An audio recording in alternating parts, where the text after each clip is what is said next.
Inflação e juros altos para os padrões americanos pesam contra a campanha de Joe Biden, que é o atual presidente. Trump deixou a presidência em 2020 com a menor taxa de desemprego da história dos Estados Unidos e promete incentivos para que empresas gerem ainda mais postos de trabalho, caso ele seja eleito. A atual gestão busca boas notícias para dizer aos americanos que a economia está se recuperando. Biden teve argumentos para renovar a esperança dos eleitores em maio, quando o índice de preços ao consumidor ficou estável. Melhor mesmo é se a inflação tivesse desacelerado, como aconteceu em abril. Governo, analistas de mercado e a população ficam de olho no índice de preços ao consumidor, porque nos Estados Unidos, este é o indexador das pensões e aposentadorias. A inflação anualizada está na casa dos 3%. Custos com habitação e gasolina representam mais de 70% do reajuste e pesam no bolso da classe média. A taxa de juros se mantém entre 5,25% e 5,50%. Para padrões americanos, trata-se de um valor alto. Em 2020, por exemplo, o indicador chegou a zero. Juros altos, especialmente nos Estados Unidos, significam que o cidadão médio não vai comprar imóveis, dificilmente mantém o financiamento do veículo e provavelmente diminui o consumo de bens duráveis, como geladeiras. Wall Street sinalizou positivamente para a desaceleração da inflação. Os 3 principais índices da Bolsa de Nova York bateram recordes em maio. A esperança do mercado é uma retomada, mesmo que modesta, do consumo e, consequentemente, da produção industrial. Trump e Biden têm em comum o objetivo de barrar certos produtos chineses para proteger determinados setores. O atual governo, por exemplo, aumentou as tarifas sobre alguns produtos procedentes da China. A decisão causou um impacto de 18 bilhões de dólares na economia americana. A medida afeta setores estratégicos, como veículos elétricos, baterias, aço e minerais essenciais para as linhas de produção.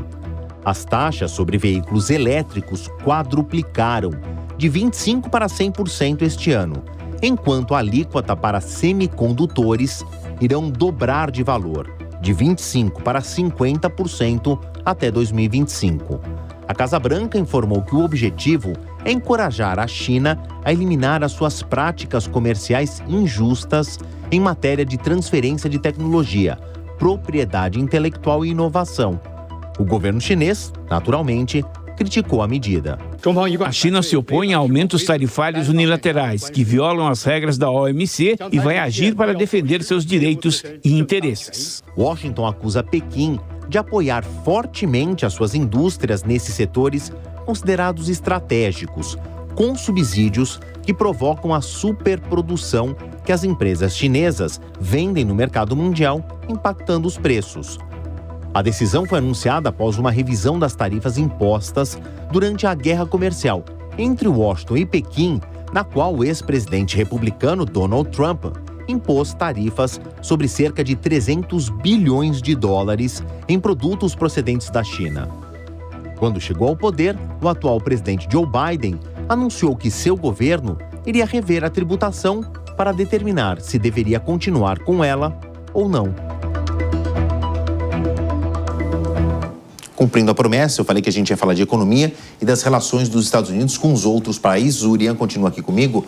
Urian, olhando ainda para o debate, Estado palestino, né, que o Trump e Biden foram perguntados a respeito disso, e o apoio à Ucrânia. A gente teve respostas bem diferentes. Te passo a palavra.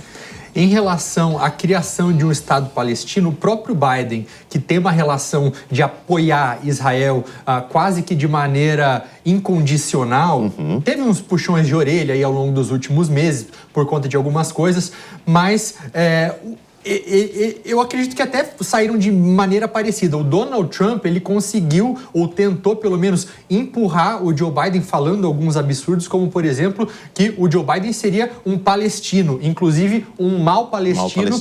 Porque defendia Israel ao mesmo tempo, então não ficou uma coisa muito clara. Fato é que o Trump, ele tinha até então, até o debate, se esquivado de falar sobre o posicionamento dele em relação a Israel, eu chutaria que isso acontece porque já estaria subentendido. Ele foi presidente que moveu a embaixada de Tel Aviv para Jerusalém, por exemplo. E em relação à Ucrânia, não. Eu vejo já que houve uma divisão maior. Ficou muito mais evidente o apoio ao Joe Biden, do Joe Biden à Ucrânia, à OTAN, do que o Trump. O Trump que atacou a OTAN em diversos momentos ao longo, desde quando ele era presidente, ameaçando tirar os Estados Unidos da OTAN caso os países europeus não investissem aquele mínimo de 2% do PIB acordado em segurança. E o Joe Biden, ele tentou explicar, quando questionado por que o Donald Trump mandava tanto dinheiro para a Ucrânia, o Joe Biden tentou explicar que existe um acordo, a Carta da OTAN, com o artigo 5º, que afirma que quando uma agressão a um desses países da OTAN é uma agressão a todos. Então, por mais que se os Estados Unidos não fizerem nada, correm o risco também. Então, a Rússia precisa ser contida. E o Trump ia lá e meio que tentava distorcer, dizendo, mas existe um oceano muito grande separando os Estados Unidos dos países da Europa, é um problema dos europeus, eles que se resolvam.